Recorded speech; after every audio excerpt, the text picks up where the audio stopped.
So welcome to today's webinar. Today's webinar, as part of the CSE Development in Action webinar series, is going to focus on post-disaster shelter recovery in the Asia-Pacific region.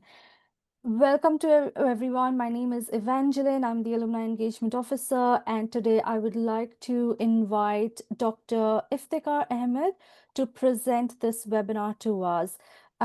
Dr. Iftekhar is a 1995 Commonwealth Scholar from Bangladesh.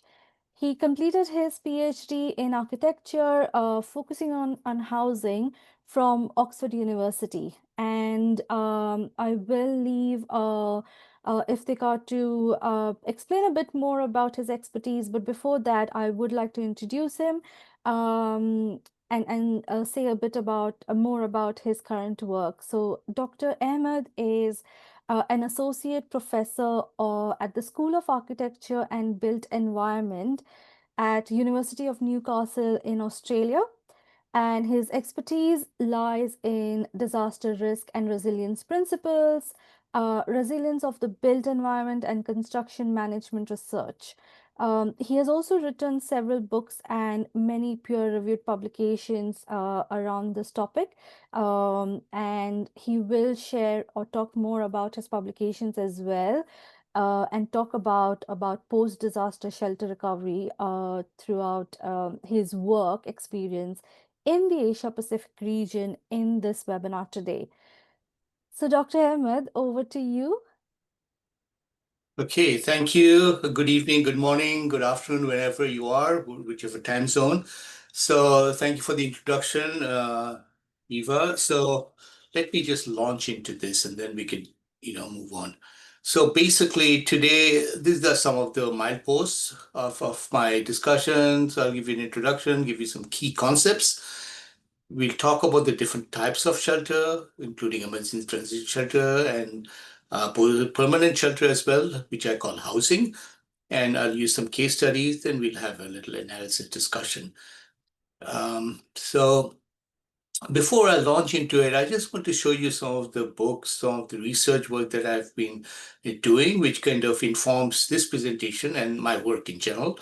So you see the first one, it's looking at sustainable housing construction, very related to this lecture. 6 different countries around the world, both developed and developing countries: Australia, Bangladesh, Vietnam, Haiti, Sri Lanka, and the USA. And then we have the next one, Community Engagement Post-Disaster Recovery. That is also based on, that's an edited book, and we've got chapters from 13 different countries from all the continents except for South America. We couldn't get an author for South America, but nevertheless, we covered quite a bit of ground in that. And then the last one is looking at disaster resilience in South Asia. And these are all published by the UK publisher Routledge. Now, with the last one, you might give me a critique because we are focused only on the smaller South Asian countries, the 5 smaller South Asian countries: Bangladesh, Bhutan, Nepal, Maldives, Sri Lanka. And yeah, so that's it. We didn't cover India and Pakistan because of the reason that these are fairly large countries. They've got more capacity, but we want to focus on the countries which are more vulnerable and more at risk. So that's just an overview of the kind of work I've been doing. Now, you may ask the question, why housing? Why shelter? And I couldn't find a good one compared to this one, so I've been sticking to this particular slide. This is a study done after the 2004 Indian Ocean tsunami, arguably one of the most massive disasters in recent history. And if you look at the statistics compared to all the different sectors, the housing sector or the shelter sector, and I'll make a distinction between these two terms, shelter and housing, as we progress in this talk. You can see the amount of destruction, the damage. Damage is, of course, something which is gone, it's lost, and you have to rebuild everything. And loss is, of course, which incurs like costs. For example, if you lose electricity, then you're going to lose your revenue from electricity. I'm not going to go into those disputes, but look at the different sectors. The next one is transport and all that. So all these different sectors are much less. For example, the next sector, transport, is almost a quarter the damage, almost a quarter of that of the shelter or housing sector. So that is why it's important. It's most visible every time you watch the disaster impacts on the media and the television or social media. You see the most visible aspect of it being affected is the shelter part of it. So, so what is shelter recovery? And this is just a very basic definition, and I promised at the beginning that I'll talk a little bit of these concepts. So it's basically reestablishing, getting back people on their feet and kind of getting the crisis victims. And this could actually also be impacts from natural hazards or even conflicts for that matter. But my focus is largely on impacts of natural hazards. And I don't use the word natural disasters because there are no natural disasters. There's a big movement around the world now which says no natural disasters movement because disasters are created by natural hazards and the impact and the interaction with human vulnerability. And human vulnerability is created by our decisions, our actions, and so on. So if just a simple example, if you're in a field, there's an earthquake, you get a bit shaken, nothing will happen to you. But if you're in a badly constructed building and there's an earthquake, it'll collapse and kill you. So you see the difference. So that is why, I just wanted to touch on that a little bit on the side. Okay, now with shelter recovery, there are a whole range of things that's happening. You can repair damaged buildings, help people to rent, and also have new shelter options, new solutions, and also to eventually head towards permanent housing, permanent durable solutions. And that can reduce future risk. And we call it building back better, so that you build in such a way that you know what has happened, what has affected the buildings here. So we'll build them in such a way that there won't be a repeat of the same scenario. So there are three main stages rather, of this shelter emergency and of this shelter recovery process. And these are photographs from Sri Lanka. As you can see, that's the emergency stage. That's when mostly, you're quite familiar with this, with tents and that kind of stuff. There are many other emergency shelter assistance, including providing rental assistance, providing people accommodation in hotels or with host families. There's a whole range. I'm just showing you some very basic. That's the emergency stage, just immediately after disaster. And then there's the transitional stage, which was quite popular, and it had started kicking in after the Indian Ocean tsunami. That's a new idea that in order to build permanent housing, people have to be housed somewhere. They cannot live in tents forever. So you can see these, but these photographs are quite interesting. As you see, these photographs are taken in 2009, 5 years after the Indian Ocean tsunami, and you see that people were still staying in these transitional centers, even though the original lifespan was supposed to be for a couple of years, because it's very hard to actually build permanent homes. It's costly, it's time consuming, hard to get the right materials and labors, the right approvals, and so on. So it's a very complex process. So people are stuck. And in the first photograph on the left, you see that what they had done is that they'd wrapped these transitional shelters with the tents that they'd got as emergency shelter because of the heavy rainfall in that context in Sri Lanka. And then finally, there's the permanent housing, which is much more durable. That is what we want to head for eventually. Okay, so now, as I mentioned, because this is a very complex process, it can take months to years before you can get that permanent shelter restored. And in between, there are different shelter options and temporary shelter options, really. So I started touching on that earlier. So it could be with family and friends, hotels, rentals in countries, developed countries like Australia. They often give money to stay in hotels for some time, but that also has its problems. But I won't discuss developed country problems today. We'll stick to the Asia Pacific.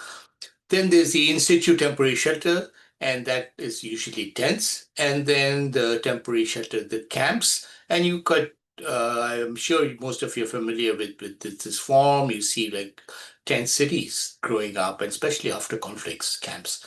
And then there's the last one is the facility conversion, that is converting existing buildings for temporary accommodation in so-called developed countries. They have stadiums, gymnasiums which are converted, but in less developed countries, global south countries, like this one in Bangladesh. You can see that this was a school which was converted into a temporary shelter for people who had been affected by the floods in 2004. And these people were staying in this for more than 3 months. So what happens to the school kids? Where do they go to school? So it's just problematic already. You start seeing that the temporary shelter issue is quite difficult to manage. Okay, the next one is the transitional shelter, and I already told you what those were. Now, these are some transitional shelters in Haiti after the 2010 earthquake. And you see, even here, they salvaged the tents in the emergency shelter state and they wrapped those transitional shelters with them simply because to protect them from rainfall. And this is quite difficult. And I can go on a lot about this simply just to say that this particular mode of operation in Haiti had resulted in creating shanty towns because they couldn't get into permanent shelter solutions for all the people who were affected. And if you look at Haiti, the city, the capital city, Port-au-Prince, was roughly 80 to 90% of informal construction, and they all got smashed by the earthquake. And so you've got a large amount of people who were homeless, and they were staying in this place, and very hard to provide transitional, permanent housing for them. So they were stuck in transitional shelter, stuck in limbo, and stuck in transition, if that's the word for it, for a very, very long time. So what happens in these places? They don't have any proper waste management. They don't have any sanitation practices. So all the waste is accumulated in the corners. I don't have that in this photograph, but I have other photographs of the settlement where you see the huge pile of dump, and they had a massive cholera epidemic also soon after the earthquake, and followed by a cyclone. So it's a very complex situation, and to get out of it, I mean, and look, what I'm showing you, it's symptomatic of a vast number of people. Perhaps the majority of the people of the world are actually confronted with these kind of challenges, and as so are humanitarian agencies who are increasingly not being able to get funded for different factors, as many of you may be aware of globally. Okay, so now I'll give you another example of a transitional shelter, which is a better example, and this was done in Indonesia, in Yogyakarta. I really think this was a great example because this was in situ. They went on site and they kind of upgraded. What they did was they salvaged the bricks and even the roofing tiles from the damaged buildings. And they built a low wall and even the base of the building with the bricks so that they are kind of protected from water, flood waters and all that. And then the top part was built of, again, transitional materials made out of bamboo. And students from the University of Gajah Mada in Yogyakarta, students of engineering and architecture, they were all involved in working with these communities and helping them do that. This timber was very well treated with not chemicals, but resin from trees, which was natural organic material.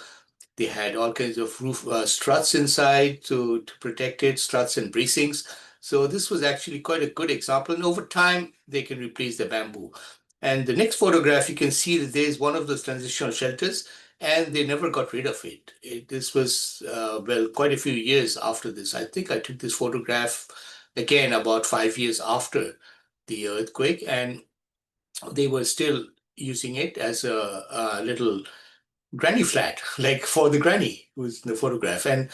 And this one is actually the permanent house provided by the government. But they kept it side by side. Nothing gets wasted. On the other hand, you have all these agencies, and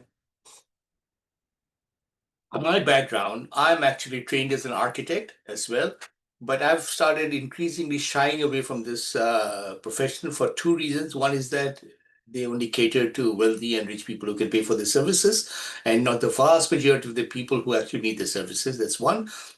And the second one is that architects are prone to do really funky things, innovations and funny things without, understanding the context, the culture, the climate, the environment, and so on. And so they kind of very top down in their approach. And this is kind of put me off. This is an example. This an organization called Domes for the World. And they built these domes in Yogyakarta again after the earthquake. Now, this is a very hot, humid, wet climate, and you see what these people have started doing. They started adding these awnings over the openings to protect it from water, as you can see, or even entire structures. And the bottom right photograph is the kind of house they're accustomed to build and stay in. And so this is what should have been built. But of course, they think that this is better because it's earthquake resistant, the round shape is aerodynamic, and it kind of is better in earthquakes. And now this has become a tourist site. There's an earthquake museum also, as you can see. I recently talked about this with some colleagues in Malaysia when I was visiting. And they said, yeah, but it brings in some income as a musician. That's a museum, as that's the positive spin of it.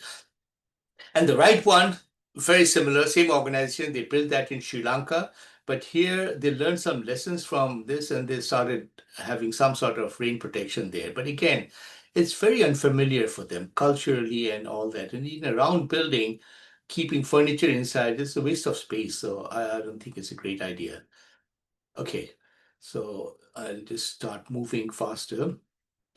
Okay, now I'll come to the permanent housing. So I've talked about temporary shelter, I've talked about transitional shelter. Now I use the term, and this is widely used, shelter as something which is not so long term, kind of transitional or temporary, that kind of stuff. But then housing is something more durable. And, so that is why I make the distinction between these two terms, shelter and housing. So now I'll be talking about housing. So there are three main ways of how humanitarian agencies and others, as well as governments, increasingly started. They start. Um, I'm sorry, I'm getting distracted by those little admit buttons. So there are the three main types. Okay, owner-driven reconstruction, and this term owner-driven also came about after the 2004 Indian Ocean tsunami. That's a new innovation. So you see, there are all these new ideas, owner-driven reconstruction and the transitional shelter. There are many others. I recently actually published a paper. If any of you are interested, I'm happy to share it. 2 decades after the Indian Ocean tsunami, and what is the shelter sector at? What kind of crossroads is the shelter sector at this moment? So I'm happy to share that. And you see some of these innovations, not innovations perhaps, but these ideas that emerged after the Indian Ocean tsunami, because it's such a huge disaster and so much demand, but also a lot of money floating around, huge donations, huge philanthropic donations. So there was a time for action which has started changing and has changed completely, as I'll tell you as we go on. Anyway, these the three types: the owner-driven one, when the owners actually build their own homes through their own connections, they contract their own labor, and they're given some kind of technical support and guidance. And the funding is given in tranches as they fulfill the different requirements of the building. The community driven is when they start getting people together in groups from a community, maybe 6, 7 households, and they work together. They employ one contractor or a builder to build their homes. And the third one is the agency driven reconstruction. The agency goes ahead and gets a contractor and gets buildings built. And then they give the key to them. There's very little scope for participation. And, so that's the agency driven reconstruction approach. Now, with the owner-driven reconstruction, there's been a lot of discussion on how great it is because it allows opportunity for people to do their own homes, and it saves money for agencies in some ways because otherwise they would have to do everything on their own. So anyway, so if you compare these two advantages and disadvantages, I won't go through the whole list, of course, but one thing I can say is that people are more satisfied with the designs of the homes, and they also satisfied they can influence the design decisions because it's in their hands. On the other hand, with the disadvantages, is that you need a lot of monitoring. Materials can be sold off, it can take more time. Good quality materials are hard to obtain. Good quality construction is also very hard. They may not be implementing disaster risk reduction measures as originally intended to safeguard them against future disasters. And they might be overwhelmed. There's a very good example actually in Aceh Nias off the coast of northern Sumatra in Indonesia. And what had happened is that there was a massive earthquake and the World Bank went in and they said that we'd have a participatory approach. We'd get communities to engage in all that. People weren't interested. They were not engaging because they had too much on their hands. They had lost their dear ones. They had lost their livelihoods. They were just too, overwhelmed. So they just didn't want to participate, even though the common wisdom is that this kind of participatory, owner-driven approach is beneficial. But that's the widespread rhetoric among humanitarian agencies nowadays. Okay, I think I just want to talk a little bit more about this. What had happened, I'll give you an example from Nepal. After the 2015 earthquake in Nepal, the owner-driven approach was followed. And so the government started giving money, but the people used up that money for other things. They had to take care of funerals. Family members had died in the earthquake, and funerals are very expensive. They may have to buy sandalwood for the cremation. They may have, and some people had to get money to for the dowry for their daughters to get married. Some people had medical emergency, medical needs, so they used up the money. So once they used up the money, they couldn't go to the next tranche. They may have just laid the foundations, and that's about it. They were stuck in that kind of situation. The government didn't give them any more money, and they were just stuck in a vulnerable situation. If there would be another earthquake, they would get decimated. So very important to look at, all this. So I'll just give you some examples of some of this work. This is actually covered in that book, Sustainable Housing Reconstruction. There are different ways of doing this. ODR is owner-driven reconstruction, and CDR, community-driven reconstruction, as I explained earlier. And if you see here, you see that there are different examples by UN Habitat here. This is owner-driven, but they were given design drawings and there was some scope to adjust. At this particular house, they actually incorporated that veranda. And this was in Haiti. This was also owner-driven, and they contracted their own labor, but the organization managed to incorporate earthquake-resistant features. As you can see, those bands running across the whole house, that kind of holds it together. Normally, they wouldn't do it because it's more expensive to have that, but here they were doing it and they insured to do it. So this is another way. This is in Bangladesh. And again, these components were given, but the houses were very much like existing traditional houses, but the materials were better. You see the corrugated iron sheet there compared to this one. This much better quality, as you can see. It's galvanized and thick and durable compared to this one. So you see there are just ways of trying to improve on existing ways of doing things and reducing people's vulnerability in that process.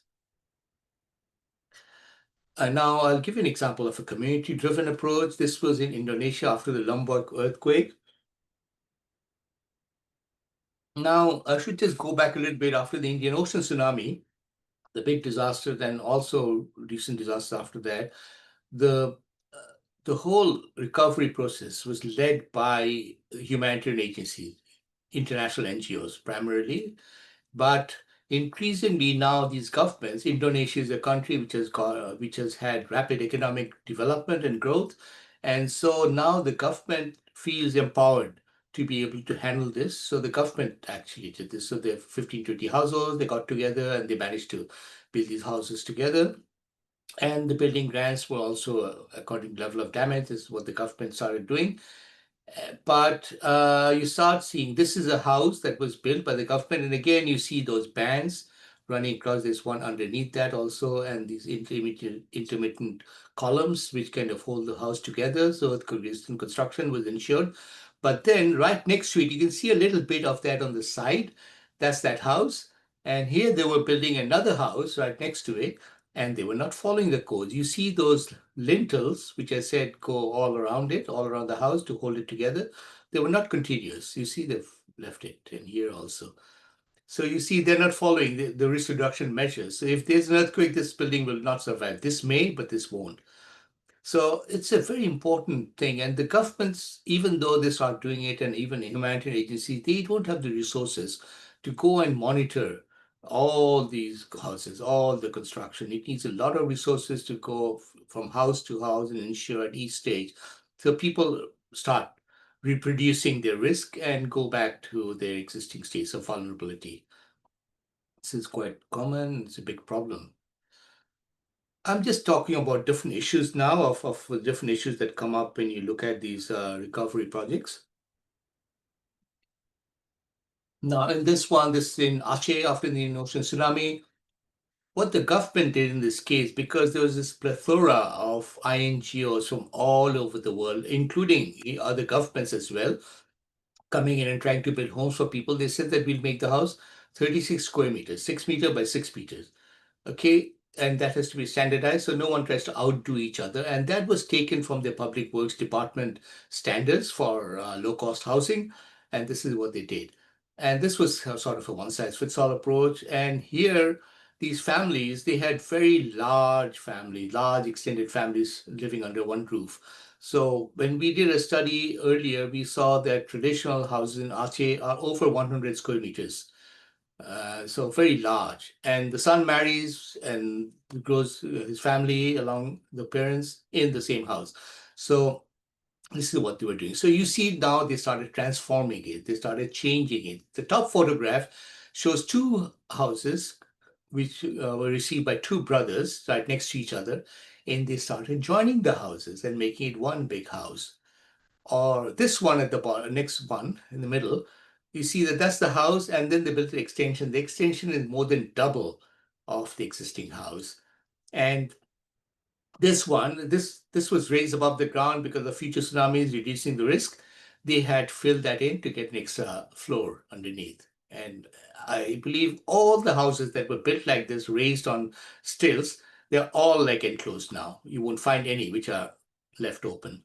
The other issue, which is very important, and if you see in that drawing, the red part is the extension that they built, and the gray part is the original house. And the original house was designed in such a way that it's modeled after urban apartments for so middle class families. And they have this toilet, but in reality, I don't know if I can show you properly. In reality, if you see on the corner right, they have two kinds of, they don't have running water. They have to get water from wells outside, or hand pumps. So what they do is they fill up the tanks. They have two tanks. One is the pure one is the impure one. The impure one is you use it after defecation and so on. And the other one is the pure one. You use it for ablution before prayers and for bathing and stuff. So they need to have two water tanks. Here you can see the impure one in the photograph.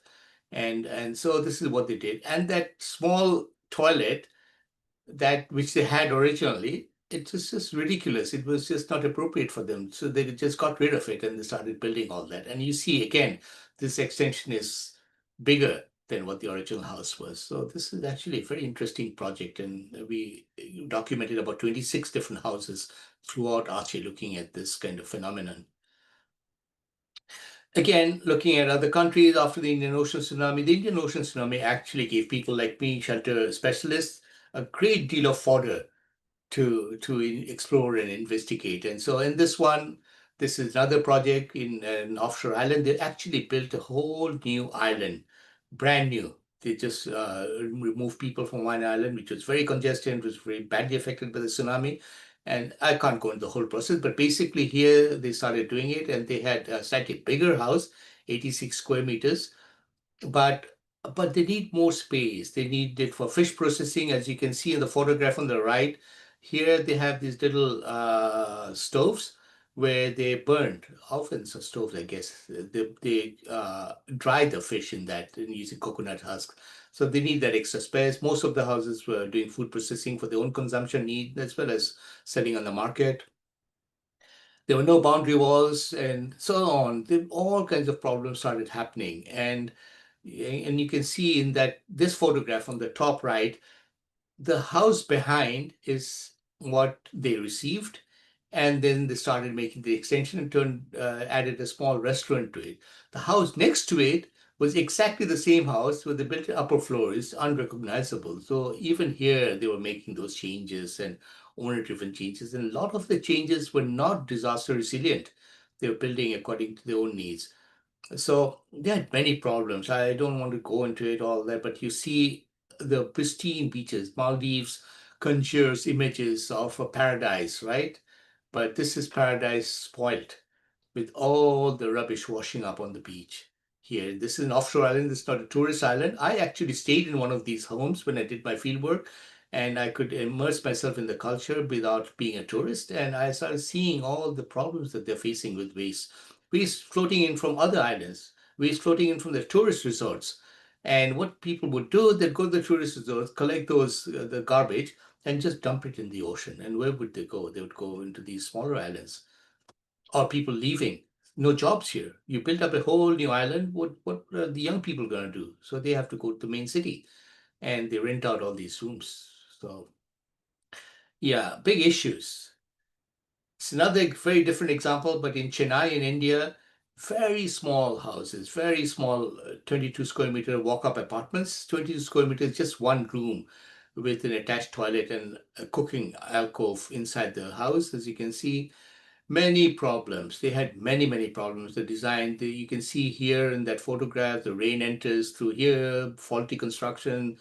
This was actually supposedly a slum clearance project. The slum clearance board got rid of this was the opportunity to get rid of all those fishermen dwellings on the fisher folk dwelling, I'm sorry, on the coast and resettle them on. And this was about 8 to 10 kilometers inland. So what do the fisher folk do? They have to go to the coast, and where do they keep their boats? So it's very difficult. So many of them started selling off or renting them and going back and building those small huts right next to the coast. Many issues. You see waste management issues and so on. This is typical in global south countries. So you resettle people, you spend a lot of money, but all these other issues start cropping up and health issues start cropping up also. How am I doing for time? I think I'm doing all right. Yeah, Okay, it's all so right. Yeah, yeah, I'll well on keep time. going. Yeah. So looking at another example in the Philippines and 2030 Typhoon Yolanda, as they call it, typhoon, and so more than 1 million houses. 1 million. Like I live in the city of Newcastle, which has a population of 500,000. So you're looking at two Newcastles, destroyed. So yeah, that's what it is. So look, so after a decade, around 200,000 houses had been built, not even a quarter of the need. After a decade, we are talking about, 10 years already. So what happens to all those people who don't have homes that become rendered homeless? Also, what the government did in this case is that they declared what they call a no build. Eventually, it became a no dwell zone right along the coast, and with the view that they'll be protected from future typhoons. But of course, their livelihoods, they need to be near the coast. They are fisher folk, they work in the fishing industry, boat industry, so on. So they all started building these shanties and moving back. And it's a very, very long story. I'll cut it short. And the government actually built housing for them about 20 kilometers inland, which doesn't make sense. But many of those people have kept this. You can see the photograph below. These are the kind of housing that the government gave. Well built, strong, and durable, but too far for them. So they tried to kind of adapt and make it habitable. But many of these people kept these homes. If they would get a cyclone or typhoon warning, they would go there and take shelter and then eventually again go back to their coastal livelihoods. So there are many problems. This particular photograph on the right, this particular area, this was taken 2017, and then my colleague Shelley, she took this photograph in 2024. You see many of these were just demolished by the government to make way for a new kind of development. And the bottom photograph is also housing like that, which remains abandoned. People don't want to stay in them, and a lot of the door frames, door windows, they've all been looted and they're just abandoned ghost settlements. You can see the grass growing, and it's just such a waste of resources, really. Okay, so now the paradigm is that I told you after the tsunami, there was a huge amount of money. After Haiti, huge amount of money. Haiti 2010, it was actually called the Republic of NGOs because everyone went there, even prominent movie actors, Sean Penn and etc. They just went in and started doing all kinds of things. And but now there isn't so much money. Now, recently, President Donald Trump has actually closed down USAID.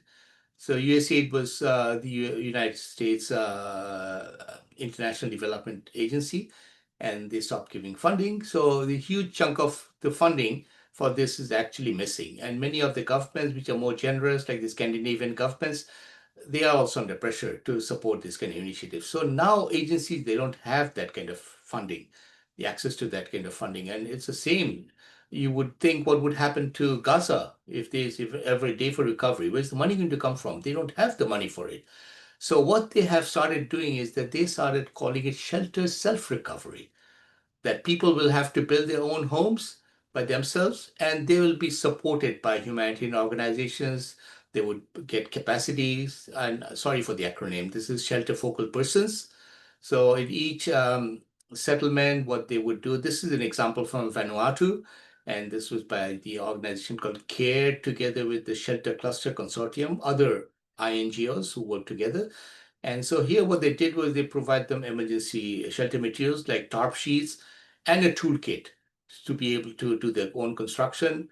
But the issue is that people don't want to build like that. They aspire for modern buildings, concrete blocks, and which can actually be quite lethal for them, because if they don't build it properly, that'll, kill them. And the materials are also scarce. Where are you going to get these natural materials? And disaster risk reduction, DRR, again an acronym. I'm so sorry, I should have corrected those. So DRR, disaster risk reduction, it is actually a challenge. And as I've been speaking continuously, this challenge permeates across the sector. How to make the future more resilient, future homes more resilient to disasters. Now, this is a video clip. This is a much longer story than the video clip will say, but this was a project I worked in Bangladesh as the shelter specialist for the United Nations Development Program. They built more than 16,000 houses in 23 flood-affected districts. And the approach was very simple. It was just to provide materials and specifications, not to build homes, because then you can't help those people. You need a huge amount of support. Even 16,000 homes was just a drop in the bucket, really. So if we started building brick and concrete homes, solid pakka homes for people, then we would be supporting maybe 2,000 or 3,000 people. So I'll just show you that video clip very quickly. In the same way, in the family shelter or the house reconstruction program, we have tried to introduce techniques which would ensure risk reduction or make these houses less vulnerable to next floods.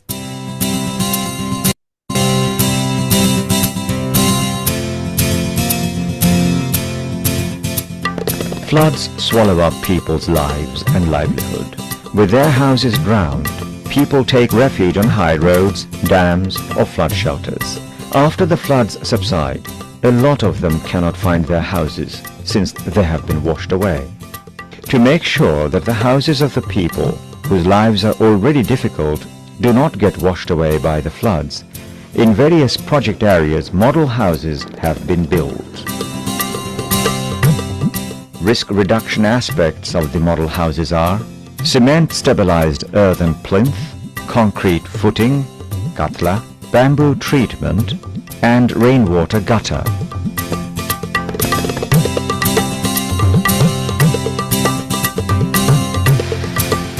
Treatment of bamboos is one of the distinguishing features of this project. This protects the bamboo from insect attack and rotting.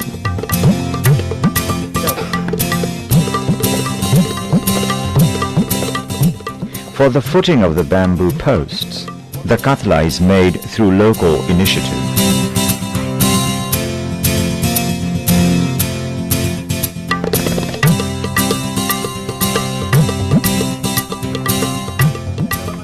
A soil and cement combination in the ratio of 19:1 was used for capping the plinth of the house.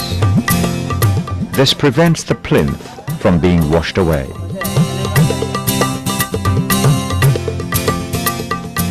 গড়টা খুব সুন্দর হয়েছে বুঝছে গড়টা বন্যা এলেও ভাঙবো না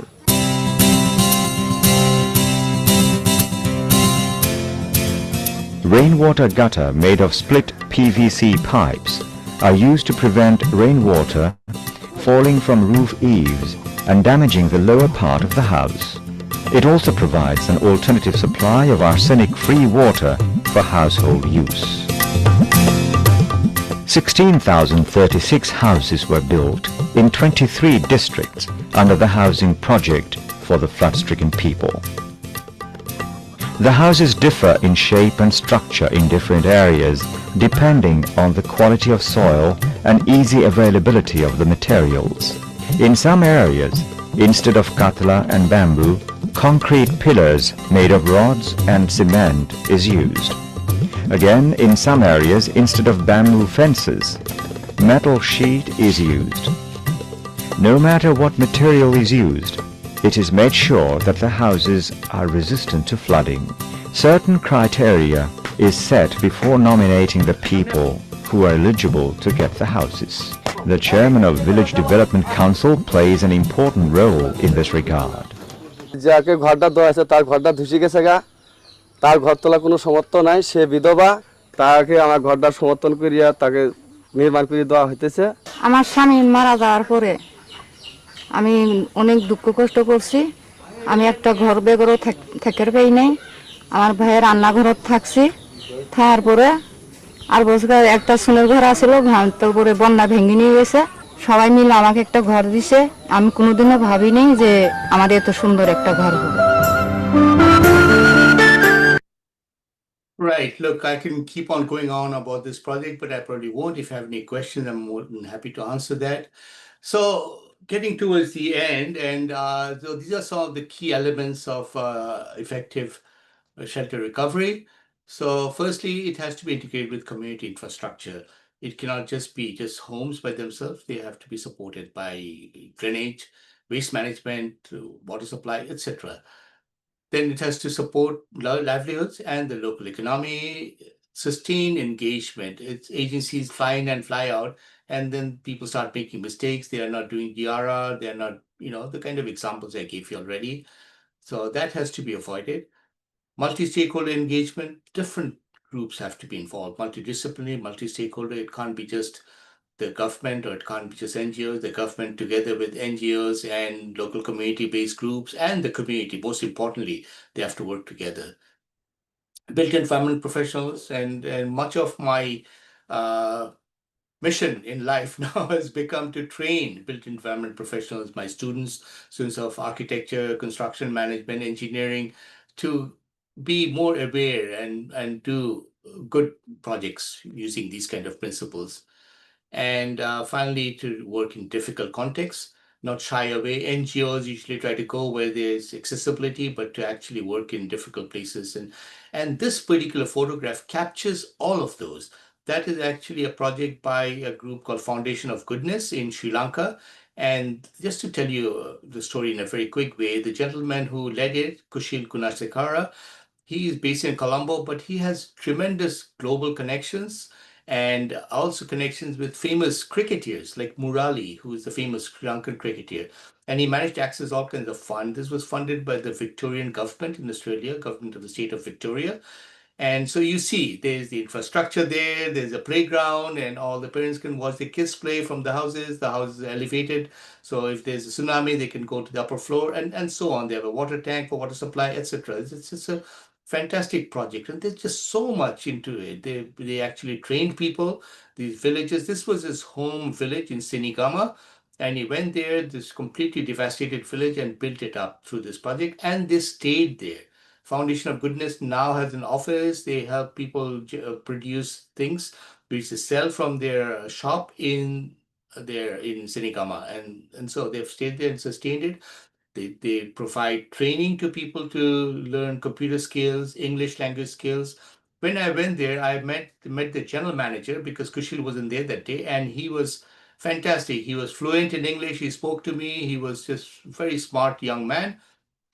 And then he told me, my background, I was actually a cleaner here.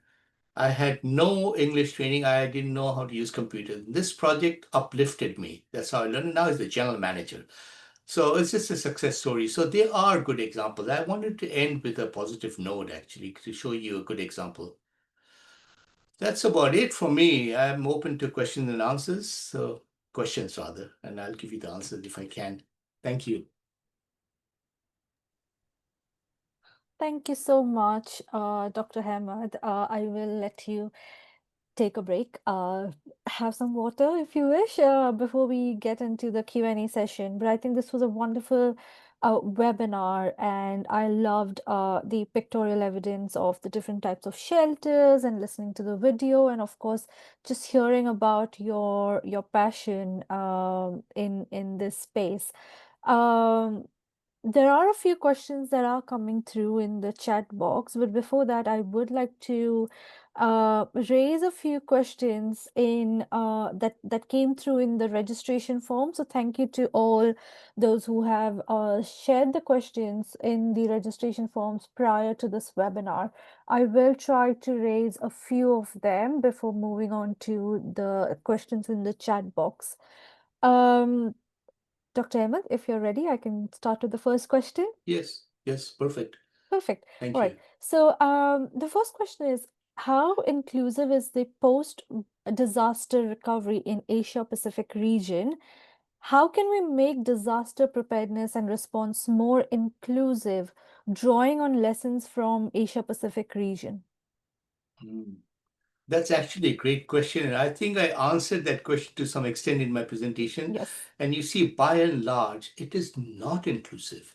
By and large. I mean, even though international NGOs espouse the notion of participation and engagement and inclusivity, but in reality, they are hard pressed to do that because of a whole range of factors, even though they have their, heart in the right place, simply because of the various factors. And in order to do that, you need very in-depth engagement with the communities and detailed engagement. You just can't fly in and fly out and start doing those kind of things. So by and large, it's not, except for some examples I gave you, like the one from Sri Lanka.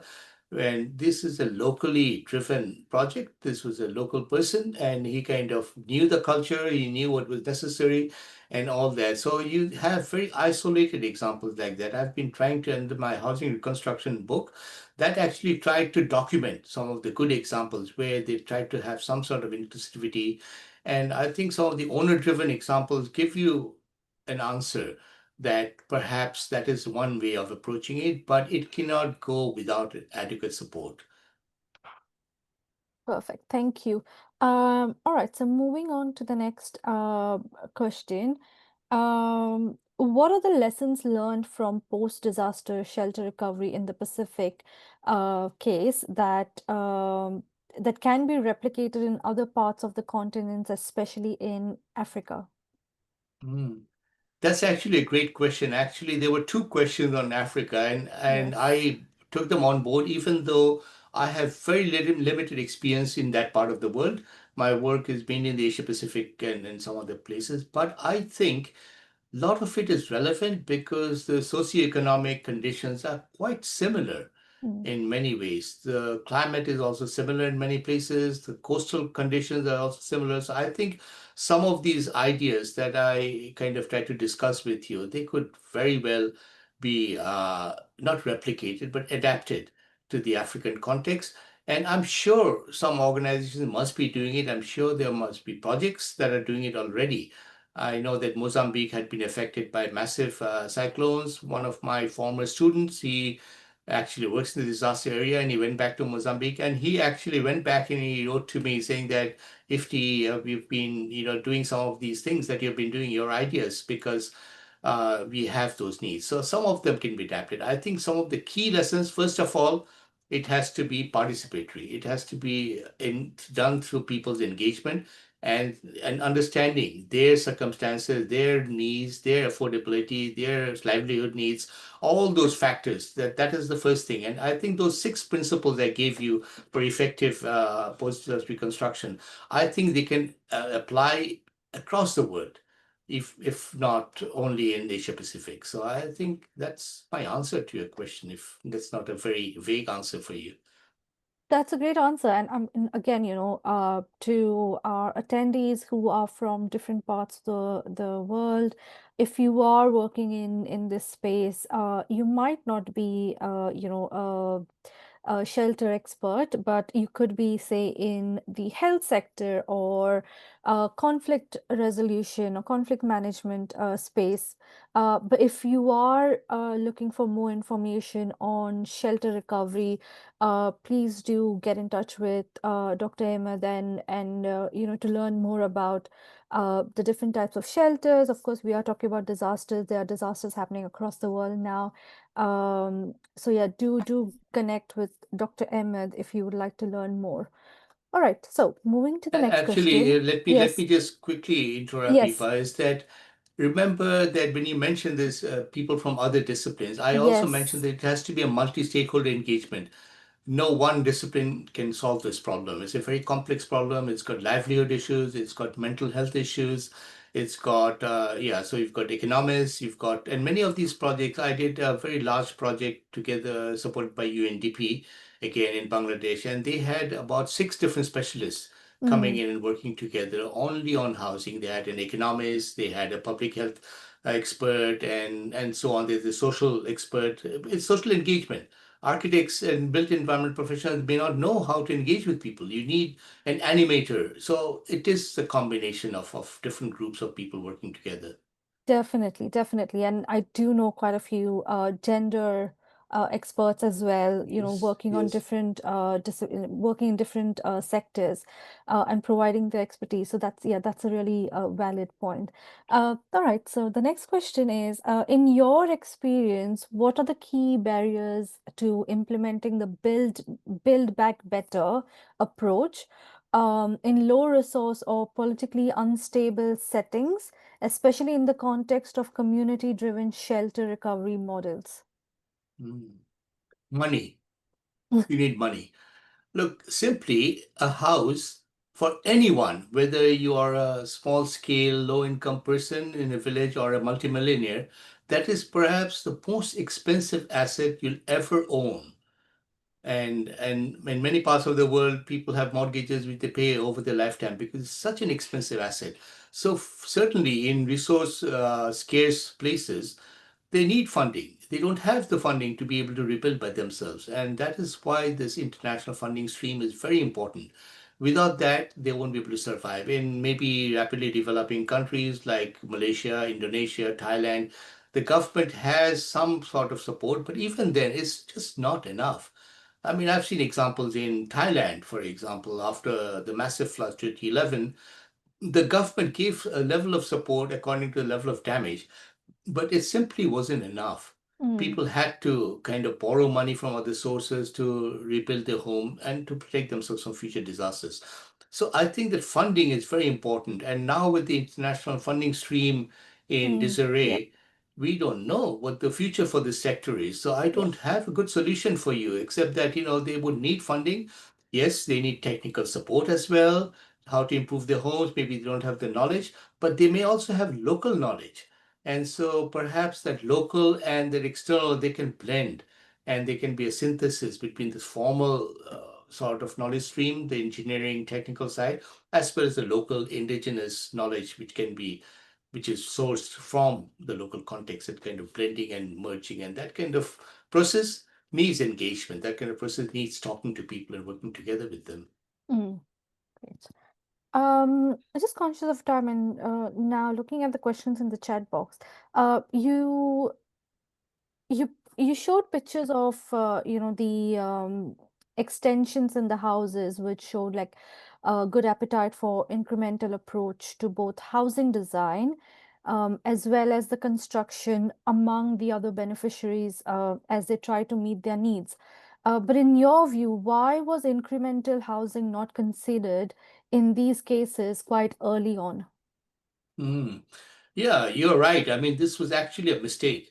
And if you look at the Arche example, that's where we did our studies. Some NGOs, for example, World Vision, they started learning from the early experience that people were extending. So when they built the homes, they had starter rods that were coming out so that people could add to it. So they had some provision for it, but it is not well thought out, Mm, because, that is exactly what it should be.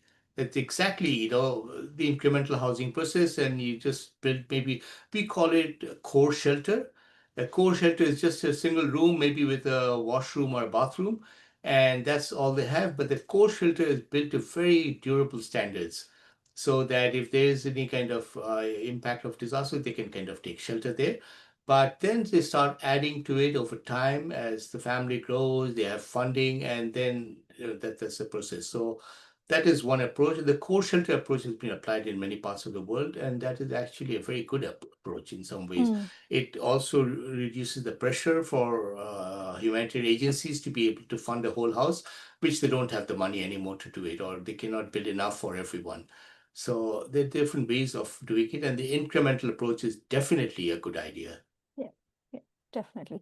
All right. So, moving on.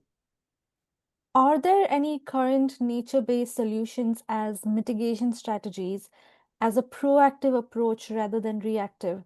For example, the integration of climate narratives in building resilient communities. So, in your Hmm. experience, are there any nature-based solutions to mitigating? Mm. I haven't come across any, but that is also a great idea. One very simple example is that having mangroves that kind of Yes. hold the soil together and doesn't get it eroded, as well as protects it from strong winds. So, and so I don't think anyone has done it simply because nature-based solutions is a new idea. And as it is, these organizations are grappling with the pressures of being able to build homes and basic infrastructure. But wherever necessary, I haven't come across any where they have done it, but it is actually a fantastic idea and that needs to be incorporated, particularly as we are decimating our ecosystems and natural Mm, reserves. We yeah. need to, think along that line to be able to integrate nature together with our built environment. Definitely. And I mean, for those who are tuning in, if you are aware of any such nature-based solutions, mangrove, yes, I do agree, is one of the um, best nature-based solution. But if you are aware, please do enlighten us all by sending a message in the chat box. Um, all right, I'll just take maybe two more questions. So the question is, I think there are many questions here, so I'll just like club all of them together. Uh, Yeah. what component of a house is most important for resisting the impact of earthquakes? That's question Mm. one. What do lintels do? I'm not sure if you're aware of what lintel is. I don't know what lintel is. What do lintels do? And when people are not compliant or go back to the status quo, is it because of illiteracy or negligence? Mm. Okay, three different questions. The first one, Yes. for the earthquake, typically, the corners of a building are the most vulnerable in earthquakes because of the shaking. And so, if you have a square shape, they can make it like rhombus, if that's one way of like a parallelogram instead of a rectangle. So that is what happens, and then the building starts collapsing. So the corner reinforcement is very important. And then the corners of the doors and windows, they are also really vulnerable because that's where you see the cracks happening, shear Mm, cracks. And I won't use technical terms, but basically, so there needs to be reinforcement around the openings, doors and windows. And the third one is the continuous spans going around, which I mentioned. And the lintel is what, see, you have a window, right? Okay, over the window, you have to have a wall. What would support the wall? So you have a lintel, right? Which can be built out of concrete or timber or whatever the construction is. And then that supports the wall on top. Okay, so that is the lintel. And to make it continuous is to hold it together because you have a short lintel and then the sides start collapsing. So the lintel kind of holds it together. So what you have a beam on top, which is the top beam, and then you have the lintel, which is above the windows and the doors, and then you have a grade beam. You might, if you want to go, you might have a beam going all along under the sill of the window. But that's usually difficult because you have the doors and all that, so usually they skip it. But the last one is the grade beam, which is underneath the wall. So there's the three main ones and the corner reinforcements on the sides. So I think, what was the third question? Sorry. The last question was, when people are not compliant, Um, is it because of illiteracy or negligence? both, both. I think part of it is, and because remember that these are people who are not well off. They Mm, don't have access to money. Every little cent that they think they can save, and as human beings, right, we never think we'll be affected by a disaster till it actually happens. We are just, never worried. And and also there's fatalism working in many parts of the world, that this is God's will. Allah made it happen. I can't do anything about it. So these kind of things also work behind it. And in Yogyakarta, when I went there, I talked to some people. They were rebuilding a home exactly the same way, and I said, like, look, you lost a dear one. Why don't you follow the guidelines? This is tested by engineers and stuff. Why don't you do it? They said it doesn't matter. If it happens, God will kill us, whatever we build. So this is also working against the whole work that we are trying to do in protecting people and safeguarding their lives. Great. One last question, and you have touched upon some of this. You have touched upon this in your presentation already.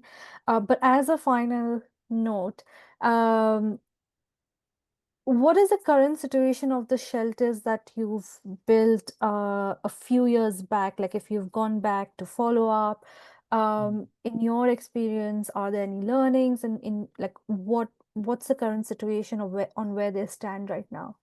Hmm. Well, that's a great question. I'll give you that Bangladesh example, which I showed the video. That's a Yeah. short one, but I was immersed in it.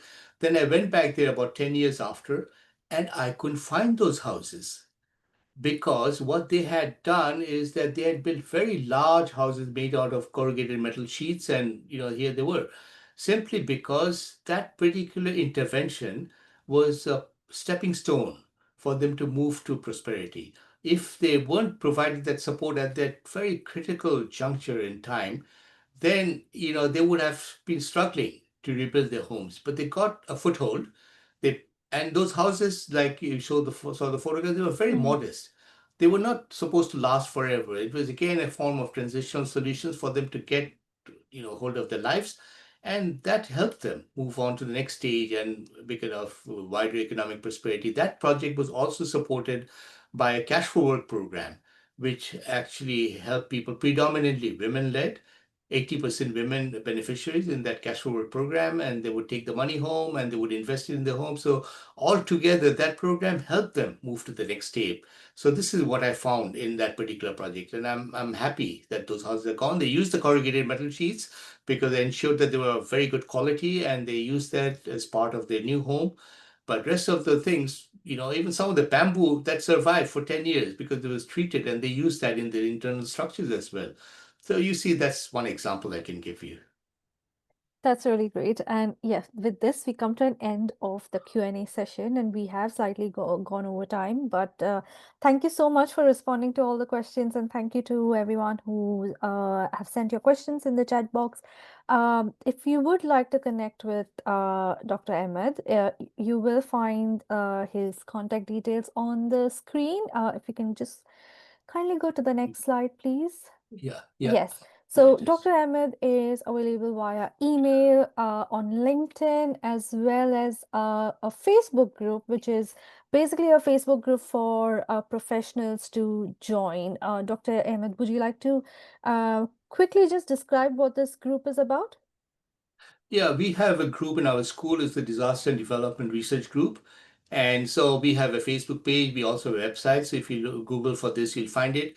And you'd be happy to know that this group has now been formally given recognition within the university. So we are happy to do it. And that group has more than 4,000 members from around the world. And it's open for people to publish, post things, as well as to gain knowledge. So it's a great platform. So I would welcome anyone who's interested to join this group. Great. Thank you for a wonderful presentation. It was very, very insightful, and you can see in the chat box as well, the audience really appreciated the webinar presentation, and I found it really insightful as well. Again, there are positive messages, great presentation, very insightful. There's been a health professional as well who attended, who found the presentation insightful.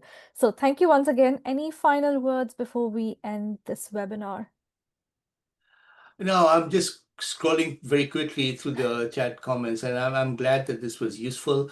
I'm sorry I couldn't respond to all your questions, but I'm sure there'll be other opportunities. I've given you my contact details, and I hope this was useful, and I hope that you also understand the relevance of it in your own sectors, the different sectors that you Yes. work. you can't have good health without a good home. Simply that, for example. Yeah. That's all for me, actually. Thank you very much for your time, and thank you for attending. And